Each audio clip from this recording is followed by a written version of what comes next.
I'm Paul LaJeunesse. I'm an assistant professor of art here at the College of St. Scholastica. I've been here for 6 years now, originally from St. Louis, Missouri. I received my MFA, Master of Fine Arts in Painting from Bowling Green State University in 2006. This current painting is for the city of Burnsville. It will be located at their fire department, and so this is a percentage for the arts grant program. Sculptor named Greg Mueller, who is based out of Lutzen. He was the final selection for the placemaking project. Part of the placemaking project is that the city and the community wanted a mural to go along with the sculptural elements in the landscape. He's my former professor at Bowling Green State University. So he and I had been in touch previously, but he contacted me and let me know that this was an opportunity. So I pitched a proposal and was selected. So after a few iterations of what the content they were looking for, and then of course my stylistic approach is this multi-layered. So I take a lot of images and use transparent kinds of layers to create what can be perceived as a matrix of the community. So trying to make singular images that describe abstract ideas of community are pretty difficult. So what I try to look for in the images to help represent those abstract ideas are anything that's going to be like a really positive but active shot. So dynamic body movement, so we get some diagonals, you get some some poses where the people are doing something as opposed to like the standstill portrait. That being said, a lot of shots for a fire department with action are going to be somebody's most traumatic experience of their life. So we want to avoid the actual event of putting out a fire. The thing is supposed to be uplifting, reinforcing the community, a sense of trust, and there's a sense of respect, and education's a really big, important component to them. And at the same time, showing equity and inclusion and saying that this community isn't just the handful of firefighters, like it's the firefighters' relationship to the community. Everything in this painting had to be about cohesion, it had to be about human interaction, it had to be about this relationship.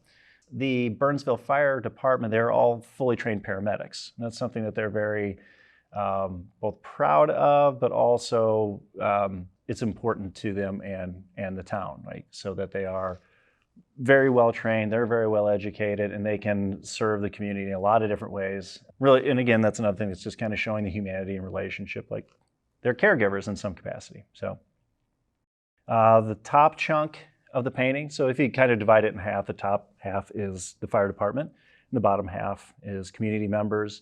In the bottom left corner, there is an image of a young woman who is wearing firefighter gear.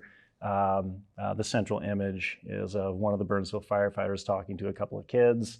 And that's, again, one of these educational community events they've done. And then the bottom right corner is that happy kids jumping around from some other event that was more community engagement.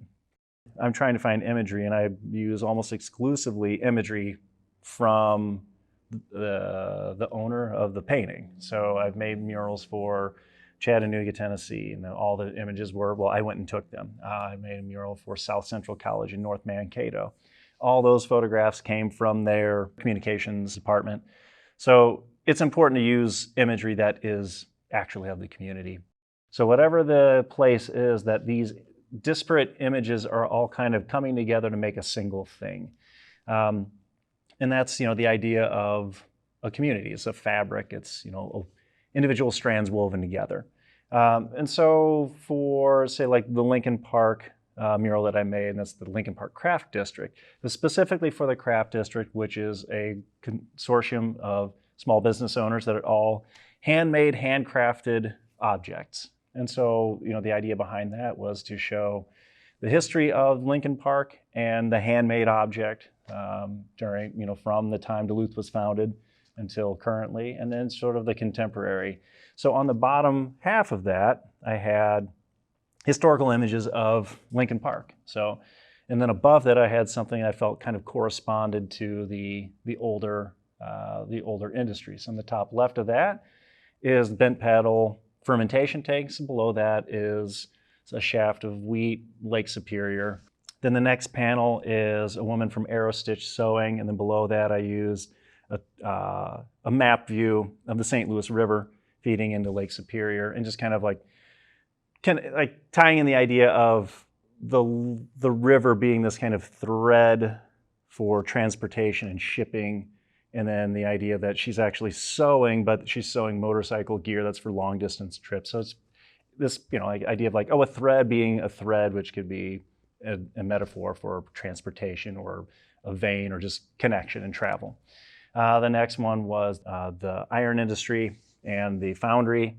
And then above that is Frost River, where it's handmade pack, that's canvas, but he's hammering the rivets. And it was mostly just the action looked really good together. And then the last one is the timber industry, and then OMC Smokehouse using wood to cure the meats. Those are the kinds of metaphors that I'm trying to make. So, I mean, like, there isn't like a really strong narrative that's in there. It's just kind of alluding to content. That's kind of how I put these images together, so that there are things that are representational, that are specific to the community, but the idea is that they are abstracted enough with the layering, with some of the distortion of the representation of the faces, so that it doesn't become about that time, like that snapshot in time. It's much more about a timeline, and the idea of like what are like the history connecting to the present and the future as like defining community identity.